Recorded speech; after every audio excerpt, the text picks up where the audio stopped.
मैं औरंगजेब बेग एक नवी वीडियो के नाल तुहाडी खिदमत च हाजिर। इस ਵੇਲੇ मैं मौजूद है कस्बा कलासवाला ਤੇ ਮੇਰੇ ਪਿੱਛੇ ਤੁਸੀਂ ਦੇਖ ਰਹੇ ਹੋ, ਇਹ ਇਹਨੂੰ ਕਿਹਾ ਜਾਂਦਾ ਲਾਲ ਹਵੇਲੀ।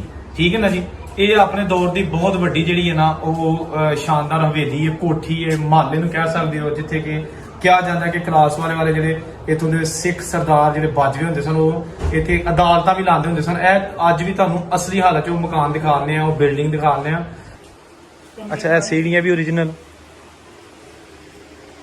ਤੇ ਇੱਥੋਂ ਦੇ ਅਸੀਂ ਅੰਦਰ ਆਏ ਆ ਤੇ ਇਹ ਬਾਕੀ ਬਰਾਮਦੇ ਕਮਰੇ ਸਾਰੇ ਵਾਹ ਵਾਹ ਜੁੜੇ ਜੀ ਦੇ ਵਾਹ, ਨਾਲ। ਕੀ ਬਾਤ ਹੈ ਜੀ। ਲੋ ਜੀ, ਇਹ ਲੂਣ ਮਿਰਚਾਂ ਵਾਲੀਆਂ ਅਲਮਾਰੀਆਂ, ਕਿਚਨ ਦਾ ਏਰੀਆ ਸ਼ੁਰੂ ਹੋ ਗਿਆ ਤੇ ਇਹ ਉਹੀ ਪੁਰਾਣਾ ਇਨਫਰਾਸਟ੍ਰਕਚਰ ਇਹ ਸਿਹਨ। ਠੀਕ ਹੈ ਨਾ। ਤੇ ਇਹ ਜਨਾਬ ਕਿਚਨ ਦੇ ਤੁਹਾਨੂੰ ਮੈਂ ਬਹਾਲਣਾ। ਇਹ ਦੇਖੋ, ਇਹ ਉਸ ਦੌਰ ਦਾ ਵੀ ਸ਼ਾਇਦ ਕਿਚਨ ਹੀ ਸੀ ਤੇ ਅੱਜ ਵੀ ਸਾਡੀਆਂ ਜਿਹੜੀਆਂ ਇੱਥੇ ਬੀਬੀਆਂ ਭੈਣਾਂ ਰਹਿੰਦੀਆਂ ਨੇ